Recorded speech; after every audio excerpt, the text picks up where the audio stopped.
Continuamos con la segunda parte de nuestra exposición, esta vez para hacer referencia, dentro de las pruebas paramétricas, a la ANOVA y a la correlación de Pearson. La siguiente prueba paramétrica es el ANOVA, o análisis de varianza. Esta es una técnica de análisis multivariante de dependencia que se emplea para analizar datos no paramétricos medidos en una escala nominal u ordinal correspondientes a variables independientes y una variable dependiente de tipo paramétrica, medida en escala de intervalo o de razón. El ANOVA permite comparar los valores medios que toman las variables dependientes en J poblaciones en las que los niveles de factores son distintos, con la finalidad de determinar si existen diferencias significativas según dichos niveles o si por el contrario, la respuesta en cada población es independiente de los niveles de factor. ¿Cuáles son los modelos de ANOVA? Existen tres grandes grupos, según el número de factores, según la aleatorización y según el muestreo de niveles. En relación con el número de factores se distinguen entonces dos subtipos, el ANOVA de un factor o unifactorial, y es cuando existe una única variable independiente, y el ANOVA factorial cuando existen dos o más variables independientes. En el caso de la aleatorización, se refiere a cuando el conjunto de muestras aleatorias se les puede determinar la homogeneidad o la heterogeneidad, es decir, si la distribución para estas muestras es homogénea o es heterogénea. Y en el caso de muestreo por niveles, existen dos modelos. El modelo tipo 1, que se preestablece solo los niveles del factor que se desean estudiar, y el modelo tipo 2, a partir del cual los niveles se seleccionan aleatoriamente entre todos los posibles. ¿Cuáles son las condiciones para aplicar el ANOVA? Se reconoce entonces que para poder aplicar el ANOVA se debe garantizar la independencia, la aleatoriedad, la normalidad y la homoscedasticidad. En relación con la independencia, se asume que los individuos estudiados han de ser independientes unos de otros. En relación con la aleatoriedad, las muestras o grupos objeto de estudio deben haberse obtenido de forma aleatoria. En relación con la normalidad, se asume que las muestras o grupos analizados deben seguir una distribución gaussiana, es decir, una distribución normal. Y en relación con la homoscedasticidad, debe haber igualdad de varianzas en las muestras o grupos estudiados. Veamos en qué consiste la prueba F de Fisher de la ANOVA. Este es un cociente de dos cantidades que se esperan sean aproximadamente iguales bajo la hipótesis nula, lo que produce una estadística F de aproximadamente 1. ¿Cuál es la utilidad de la prueba F? Evaluar la igualdad de las varianzas, evaluar la significancia general de un modelo de regresión o evaluar la igualdad de medias aritméticas. Veamos ahora un ejemplo de aplicación de la ANOVA de un factor. Para ello nos hemos planteado el siguiente caso. Se consideran 5 secciones del curso de Geografía Física de Venezuela, específicamente las calificaciones obtenidas en una prueba objetiva luego de la aplicación del trabajo de campo. Para ello se seleccionaron de manera aleatoria 10 calificaciones por sección. En el cuadro que vemos en la esquina superior derecha de la pantalla, observamos entonces el número de observaciones o de repeticiones de unidades muestrales que fueron seleccionadas y observamos entonces las 5 secciones. A partir de estos datos, nos planteamos la siguiente interrogante. ¿Se puede considerar como iguales las calificaciones obtenidas por los estudiantes en las 5 secciones luego de la aplicación del trabajo de campo? Esto nos permite entonces plantearnos las siguientes hipótesis. Como hipótesis nula, nos planteamos que la sección 1 o las calificaciones de la sección 1 son iguales a las de la sección 2, iguales a las secciones 3, 4 y 5. Como hipótesis alternativa, nos planteamos que existen diferencias en las calificaciones de las secciones o por lo menos dos secciones son distintas al resto de las calificaciones. ¿Cuál es el factor? Porque recuerden que hablamos de la ANOVA de un factor. En este caso consideramos como el factor las calificaciones. El nivel de factor, 5 menos 1. Esto nos daría un nivel de factor de 4. ¿De dónde sale este valor? Recordamos entonces que tenemos 5 secciones y la fórmula indica que el nivel de factor constituye el número de muestra menos 1. En este caso, el nivel de factor sería 4. En cuanto a las observaciones o réplicas, ya identificamos que tenemos 10 observaciones o réplicas. En cuanto al total de datos, si multiplicamos 10 por 5 secciones, nos da un total de 50 datos. Y en cuanto a la confiabilidad, hemos seleccionado una confiabilidad del 95% para un alfa o significancia del 0,05. Ahora vamos a ilustrar cómo desarrollamos nuestro ejercicio a partir o apoyándonos en el software o en la hoja de cálculo de Excel. Lo primero que debemos identificar en nuestra hoja de cálculo es, bueno, abrimos nuestra hoja de cálculo de Excel, generamos nuestra matriz, aquí tenemos las 10 observaciones, cada observación con el dato correspondiente a cada una de las secciones. Vamos a ubicar entonces en la pestaña Datos, vamos a ubicar Análisis de datos. Una vez en Análisis de datos se nos va a abrir o va a emerger la siguiente ventana y aquí vamos a ubicar dentro de las funciones para análisis, vamos a identificar análisis de varianza de un factor. Presionamos Aceptar y va a emerger esta ventana. En esta ventana vamos a tener que completar o seleccionar algunos valores. Lo primero que debemos hacer es indicar el rango de entrada para que nuestra hoja de cálculo sepa cuáles son los datos con los cuales va a trabajar. Es importante que seleccionemos entonces esta flecha que estamos señalando con este rectángulo de color rojo. Vamos a dar clic a esa flecha y se nos va a abrir entonces una nueva ventana emergente que nos va a permitir entonces seleccionar todos los datos, incluyendo los datos cualitativos que aparecen en la primera celda de cada columna. Fíjense que los datos están agrupados por columnas, ¿ok? De hecho, cuando nos piden en esta ventana cómo están agrupados los datos, si nosotros indicamos que están por fila, Excel va a entender que va a trabajar con los datos de esta manera, de manera horizontal, ¿ok? Que la diferencia de los datos se ubica en su ajuste horizontal. Cuando seleccionamos que es por columna, entonces Excel entiende que los grupos a los cuales debe analizar se encuentran ordenados por columna. Entonces, vamos a presionar acá este botón para indicarle que ya seleccionamos los datos. En la ventana emergente vamos a seleccionar la opción columna. Seguidamente, vamos a indicar que existen rótulos en la primera fila. ¿Y por qué seleccionamos estos rótulos en la primera fila? Para indicarle entonces a Excel que esa primera fila son datos cualitativos que no tienen un valor numérico y que en consecuencia debe excluirlo del cálculo. Si nosotros no seleccionamos esta primera fila y le indicamos en el rango de entrada que seleccione incluso esos datos cualitativos, el programa nos va a generar un error. No nos va a dar el resultado, sino que nos va a generar un error. En cuanto al alfa, vamos a seleccionar 0,05 porque recordemos que nuestra significancia, ya habíamos dicho que queríamos una confiabilidad del 95% y en consecuencia admitíamos una significancia del 0,05%. Entonces dejamos acá este valor y le decimos que como opción de salida pudiese darnos un rango de salida, con lo cual tendríamos que seleccionar acá en esta ventanilla, en la hoja de Excel, un espacio para que en la misma hoja donde tenemos los datos no des la hoja de salida. En este caso yo le voy a pedir a Excel que me lo genere en una hoja nueva. Presionamos entonces aceptar. Bueno, aquí indicábamos lo de la significancia. Presionamos entonces aceptar. Él nos va a generar dos tablas. Una primera tabla que hemos denominado la tabla de resumen. Si observamos esta tabla de resumen, él nos va a indicar los grupos que tenemos. Tenemos 5 secciones. Él nos va a indicar en cuenta cuántas muestras corresponden a cuántos son los datos que corresponden a cada grupo, y ya sabemos entonces que son 10 datos por cada grupo. En la columna que dice suma, lo que va a hacer es sumar las calificaciones que corresponden a los 10 datos. Este es un valor que para efecto de este ejercicio pues no tendría mayor significado. Y en cuanto al promedio, la columna que denomina promedio, él va a sacar el promedio que corresponde a cada sección, según los 10 datos que nosotros seleccionamos de manera aleatoria. Y luego tenemos la columna de la varianza, que básicamente lo que nos está indicando es la variabilidad que existe entre los datos en comparación con su media. Mientras más grande sea la varianza o el valor de la varianza estimada, pues entonces debemos asumir que la muestra es un poco más dispersa. La segunda columna corresponde a lo que denominamos el análisis de varianza. Fíjense que tenemos varios elementos a considerar. Lo primero que tenemos que hacer referencia es que nos va a presentar el origen de las variaciones entre los grupos, los 5 grupos que estamos analizando, y dentro de los grupos.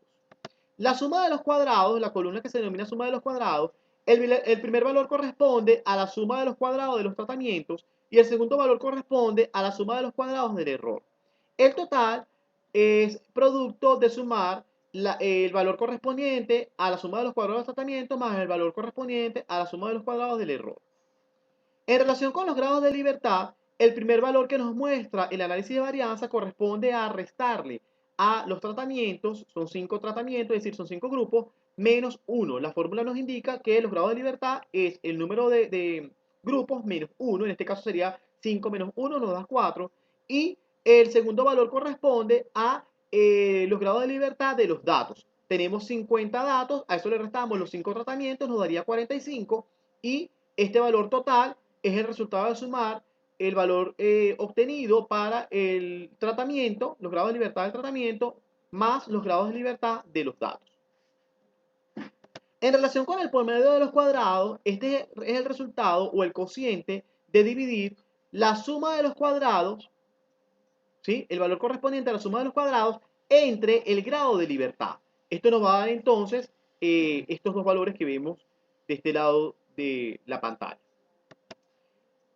La F, que es el valor que nos interesa conocer, esa F de Fisher, es el resultado de dividir el promedio de los cuadrados entre el promedio dentro del grupo. Es decir, que dividimos este 4,12 entre 1,81 y nos da este valor, ¿sí? Luego tenemos el valor P o la probabilidad, que sería 0,07, ya vamos a explicar cómo se interpreta, y el valor crítico para F, que sería 2,57. Ahora bien, ¿cómo interpretamos el resultado obtenido en nuestro análisis de varianza de un factor? Lo primero que tenemos que considerar es el valor P. Si P es mayor a 0,05, que sería nuestra significancia, aceptamos la hipótesis nula. Si P es menor a 0,05, que es nuestra significancia, entonces aceptamos la hipótesis alternativa o rechazamos la hipótesis nula. Realmente lo que es que rechazamos la hipótesis nula y nos quedamos con la hipótesis alternativa. En este caso, el valor de P estimado es de 0,07. ¿Esto qué supone? 0,07 es un valor mayor a 0,05, lo cual supone entonces que aceptamos la hipótesis nula. ¿Qué dice la hipótesis nula? Que las calificaciones de las 5 secciones en esa prueba objetiva son iguales, ¿sí? ¿Cómo lo corroboramos? Podemos comparar entonces el valor de la F de Fisher con el valor crítico para la F. ¿Esto qué significa? Que si el valor de F es mayor al valor crítico, entonces se rechaza la hipótesis nula, pero si el valor de F es menor que el valor crítico de F, entonces aceptamos la hipótesis nula, ¿sí? Observamos en este caso que el valor de F, 2,27, es un valor inferior al valor crítico de F, que es 2,57. Por ser un valor menor, aceptamos la hipótesis nula. ¿Cuál es la hipótesis nula? Que los valores, ¿verdad?, de nuestros 5 grupos son similares. De modo que la F lo que hace es reafirmarnos lo que ya habíamos interpretado para el valor de probabilidad. Presentamos a continuación un segundo ejemplo, esta vez para demostrar el desarrollo del ANOVA factorial también a partir de la hoja de cálculo de Excel. En esta oportunidad nos planteamos como caso estimar el dióxido de carbono en miligramos de carbono por dióxido de carbono en kilogramos en 24 horas, liberado por posición topográfica, este sería el primer factor, por profundidad, el segundo factor. Para cada combinación se reconocen 3 mediciones. Si nosotros observamos nuestra matriz de datos, entonces decimos, por posición topográfica sería continental, Berma, Vaivén. El segundo factor sería la profundidad y hemos establecido como profundidad, según los referentes teóricos, de 0 a 10, de 10 a 20 y de 20 a 30. Lo que queremos es comparar la variación por profundidad y por continentes. Entonces tenemos dos factores. Esto nos permite plantearnos las siguientes preguntas. ¿La emisión de CO2 es igual por posición topográfica? Es decir, ¿existen diferencias significativas en la emisión de CO2 por posición topográfica? Segundo, la emisión de CO2 es igual por profundidad, es decir, que independientemente de la profundidad se mantiene la emisión de dióxido de carbono, por el contrario es distinta. Y tres, la interacción con posición-profundidad no modifica la emisión de CO2. Esto nos permite entonces plantearnos como hipótesis que para cada una de las preguntas, la hipótesis nula será que eh, en este caso el factor, en el caso de la pregunta número 1, que el factor tiene que ver con la topografía 1 es igual, o la emisión en la topografía 1 es igual a la emisión en la topografía 2, es igual a la emisión en la topografía 3, pero si queremos verlo desde la pregunta 2, que tiene que ver con la profundidad, la emisión de dióxido de carbono es igual en la profundidad 1 de 0 a 10, que en la profundidad 2 de 10 a 20, que en la profundidad 3 de 20 a 30. ¿Sí? Si queremos ver la hipótesis nula desde la pregunta número 3, entonces tendríamos que hacer referencia a que la interacción posición-profundidad es igual en la interacción en cada una de las interacciones que se produzcan por posición y profundidad. La hipótesis alternativa entonces supone que tanto por posición como por profundidad como por interacción son distintas las emisiones de dióxido de carbono. Nuestro diseño factorial entonces sería 3 por 2. Hablamos del diseño factorial 3 por 2 porque estamos haciendo referencia a dos factores que ya hemos anunciado, la topografía y la profundidad, pero cada factor tiene 3 niveles. En el caso de la topografía, anunciamos que los niveles serían continental, berme y vaivén, y en el caso de la profundidad, anunciamos que las profundidades serían de 0 a 10, de 10 a 20 y de 20 a 30. Hablamos que tenemos para cada análisis o para cada factor tenemos 3 réplicas. Tenemos un total de 27 datos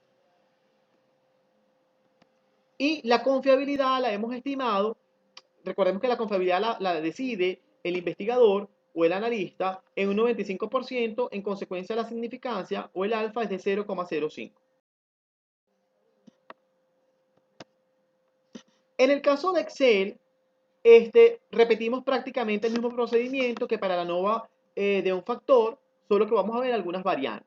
Tenemos nuestra tabla de datos pegadas acá, tenemos los datos que ya presentamos, vamos a la pestaña datos, seleccionamos análisis de datos, pero acá en la ventana emergente vamos a seleccionar, en lugar de análisis de varianza de un factor, que fue el ejercicio anterior, vamos a seleccionar análisis de varianza de dos factores con varias muestras por grupos.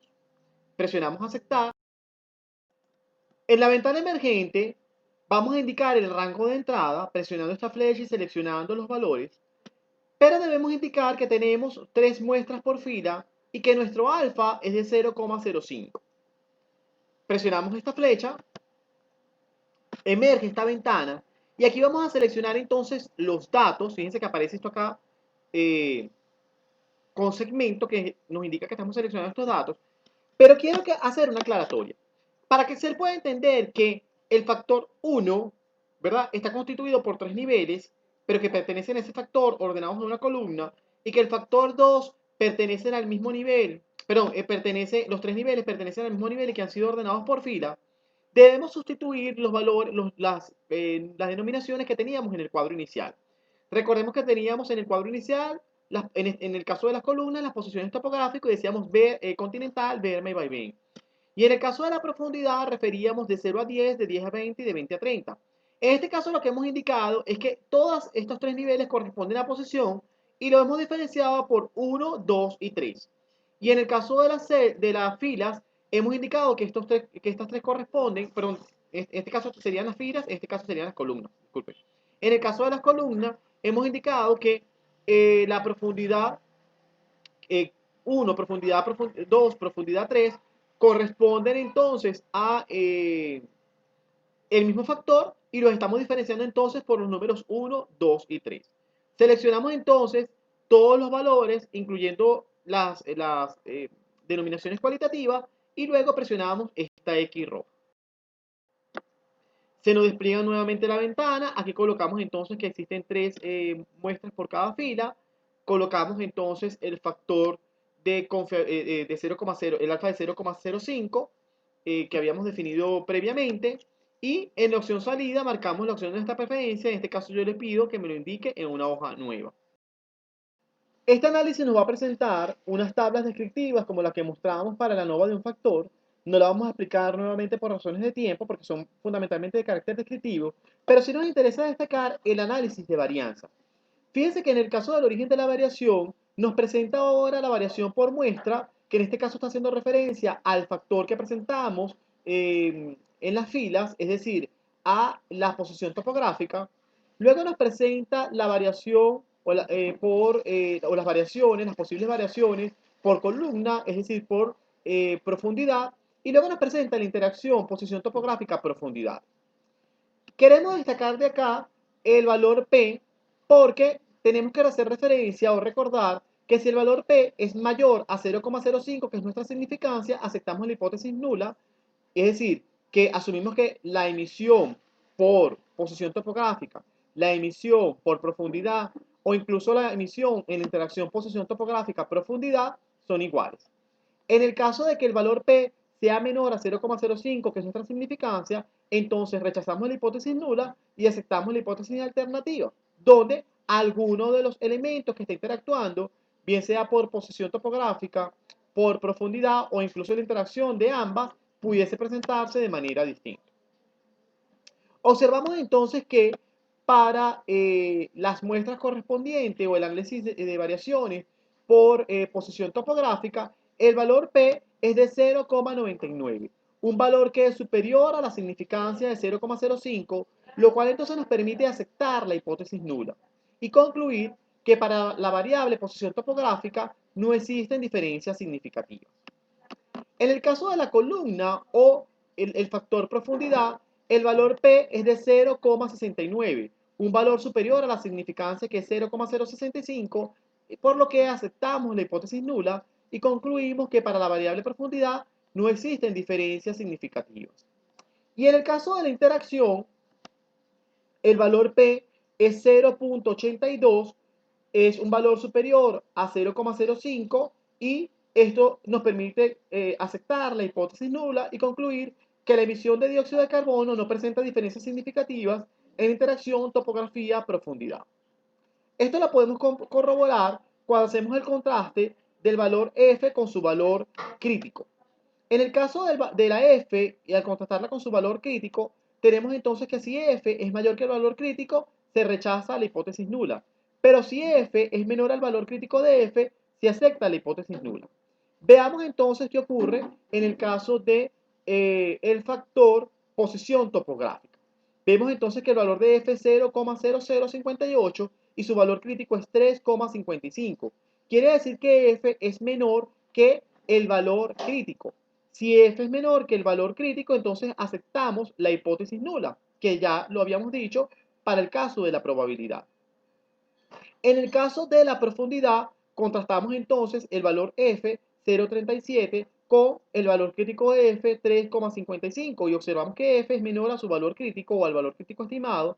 En consecuencia, aceptamos la hipótesis nula, confirmando, corroborando lo que ya habíamos señalado en relación con la probabilidad. Y en cuanto a la interacción, observamos entonces que el valor de F 0,37 es inferior al valor crítico de F, que es 2,92.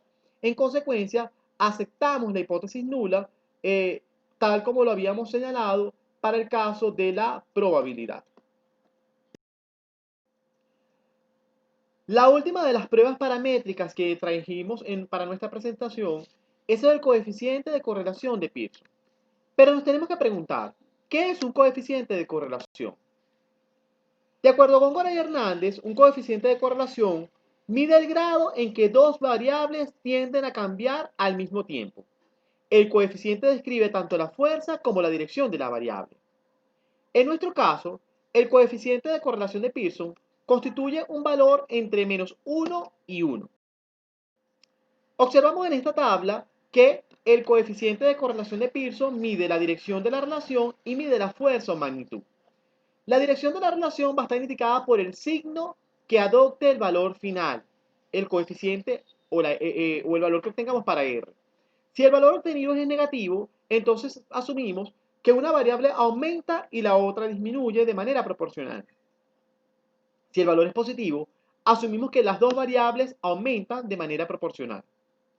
La fuerza está dada por el número. Si el número es 0, entonces decimos que la correlación es nula. Si el número varía de 0,01 a 0,3, decimos que la correlación es baja. Si el número varía de 0,31 a 0,51, la correlación será moderada. Si el número varía de 0,51 a 0,70, decimos que la correlación es alta.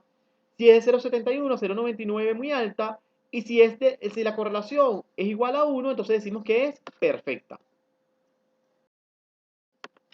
Veamos algunas características que distinguen al coeficiente de correlación de Pearson. En primer lugar, tenemos que decir que mide la relación entre dos variables medidas en un nivel de intervalo o de razón. Adicionalmente, agregamos que es una prueba de hipótesis de tipo A mayor X mayor Y o A mayor X menor Y, por plantear alguna de las posibilidades. La prueba en sí no considera una variable como independiente y la otra como dependiente, porque no evalúa la causalidad, solo la relación mutua o la correlación. Se calcula a partir de las puntuaciones obtenidas de una muestra en dos variables. Se relacionan las puntuaciones obtenidas de una variable con las puntuaciones obtenidas en la otra variable. Y finalmente, mide niveles variables de intervalos o de razón que van de -1 a +1. Veamos ahora un ejemplo de aplicación del coeficiente de correlación apoyándonos en nuestra hoja de cálculo de Excel. Para ello planteamos el siguiente caso. Se conocen los valores de temperatura promedio mensual y de altitud o elevación para 40 localidades venezolanas. Se desea conocer la magnitud y dirección de la correlación entre ambas variables a partir del conjunto de datos. Del lado derecho de nuestra pantalla observamos que tenemos las 40 localidades identificadas por toponimia, tenemos sus valores de elevación en metros sobre el nivel del mar y tenemos la temperatura medida en grados Celsius. Nos preguntamos, ¿cuál es la dirección y magnitud de la correlación entre las variables temperatura y altitud o elevación a partir de los datos estudiados?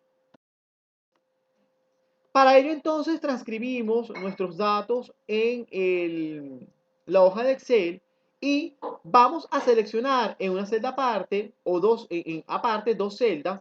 En una vamos a ubicar la letra R para indicar que es el coeficiente de Pearson y en la segunda celda la vamos a dejar en blanco, pero no vamos a situar sobre ella para colocar la ecuación que nos va a permitir hacer el cálculo. En la pestaña Fórmula vamos a seleccionar la opción Insertar función. Se nos va a desplegar la siguiente ventana emergente y aquí vamos a seleccionar la opción o seleccionar una categoría. Abrimos esta ventana y vamos a buscar la opción Estadística. En la ventana emergente vamos entonces a seleccionar en la opción seleccionar una función. Tenemos que tener cuidado con seleccionar la opción Pearson. Fíjense que abajo o dentro de las opciones nos aparece el coeficiente de correlación, pero ese coeficiente de correlación no es el que estamos estimando. Para eso Excel especifica Pearson para hacer referencia a el valor R del coeficiente de Pearson. Entonces podemos leer aquí abajo la descripción. Presionamos aceptar y va a salir esta ventana emergente que nos va a permitir seleccionar a partir de esta pestaña en la matriz número 1 los valores que correspondan a la variable elevación. En este caso no vamos a seleccionar el dato cualitativo o el encabezado de la columna, es decir, la palabra elevación no la vamos a seleccionar. Solamente vamos a marcar los valores cuantitativos. Y en la matriz 2 vamos a seleccionar los valores que correspondan a la variable temperatura. Solo los valores. La palabra temperatura no la seleccionamos. Presionamos, cerramos la matriz y presionamos aceptar. El Excel nos va a presentar en la celda que habíamos seleccionado. Recuerden que esta celda la habíamos dejado en blanco y la habíamos activado para incluir la fórmula. Nos va a indicar entonces cuál es el valor de R o el coeficiente de Pearson. En este caso nos indica que el R es igual a menos 0,99. A partir de este valor nosotros podemos interpretar la dirección de la relación y la fuerza o la magnitud. Ya sabemos entonces que en este caso el signo indica una relación negativa, lo que supone que cuando aumenta una variable la otra disminuye. Y el número 99 indica la magnitud, una magnitud muy alta en la correlación entre ambas variables. Si nosotros quisiéramos comparar esto, comprobar esto desde el punto de vista gráfico, pudiésemos construir o debemos construir un diagrama de dispersión. Para ello vamos a seleccionar las columnas que estamos correlacionando, las variables que estamos correlacionando, en este caso elevación y temperatura, fíjense que aparecen acá sombreadas, y nos vamos a ir a la opción insertar. En insertar vamos a seleccionar dispersión y en dispersión vamos a seleccionar la opción dispersión solo con marcadores. automáticamente se nos va a generar este gráfico donde tenemos en el eje X la temperatura, en el eje Y tenemos la elevación y fíjense el comportamiento de los puntos. Cada uno de estos puntos corresponde a cada uno de los 40 datos que constituyen nuestra muestra y fíjense que podemos observar que el valor máximo de elevación próximo a los 5.000 metros sobre el nivel del mar se corresponde al valor mínimo de temperatura.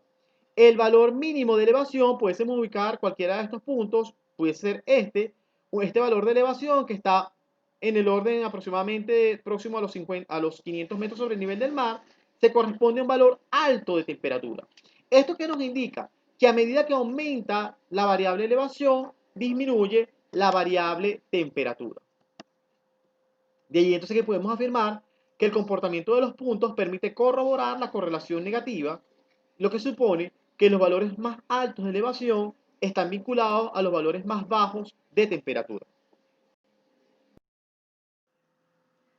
En un próximo video presentaremos la tercera parte de nuestra exposición, donde hablaremos de las pruebas no paramétricas, su definición y entre las principales, el chi cuadrado, la prueba binomial y la prueba U de Matt-Whitney.